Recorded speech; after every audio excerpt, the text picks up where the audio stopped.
కేంద్ర ప్రభుత్వం seventh pay commission వారండే ఒక అప్డేట్ ఇచ్చారు. ప్రభుత్వ ఉద్యోగులకు దసరా కానుక డిఏ 4% పెంచుతూ ప్రకటన జారీ చేసింది. ఇక ప్రకటనలోని అంశాలకు వెళ్తే, సెవెంత్ పే కమిషన్ 7వ వేతన సంఘం ప్రకారం డిఏ పెంపుపై కేంద్ర ప్రభుత్వం కంటే ముందే సిక్కిం ప్రభుత్వం ఉద్యోగులకు బంపర్ గిఫ్ట్ ఇచ్చిందండి. డిఏ 4% పెంచుతూ నిర్ణయం తీసుకుంది. దసరాకు ముందే ప్రభుత్వం ఈ నిర్ణయం తీసుకోవడంతో ఉద్యోగులు చాలా రిలీఫ్ కలిగింది. ఇందుకు సంబంధించిన ఉత్తర్వులు సైతం వెలువడ్డాయి.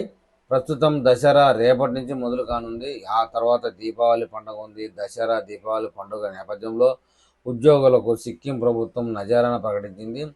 డిఏ 4% పెంచింది. దసరాకు ముందే ఉద్యోగులకు బంపర్ గిఫ్ట్ అందించింది. ప్రస్తుతం సిక్కిం రాష్ట్ర ప్రభుత్వ ఉద్యోగులు డిఏ పెన్షనర్లకు డిఆర్ 46%గా ఉంది. ఇప్పుడు ప్రభుత్వం 4% పెంచడంతో మొత్తం 50%కి చేరుకుంది.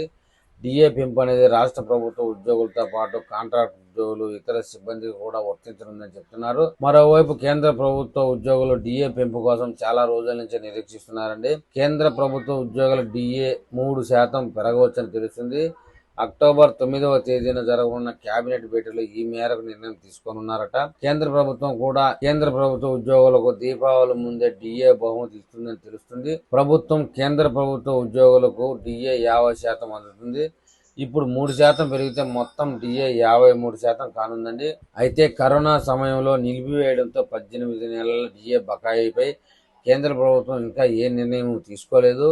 ఈ బకాయిలు చెల్లించాలని కేంద్ర ప్రభుత్వ ఉద్యోగులు చాలా కాలంగా డిమాండ్ చేస్తున్నారు, కానీ ఆ విషయమై కేంద్ర ప్రభుత్వం ఎలాంటి క్లారిటీ ఇవ్వలేదండి. మరి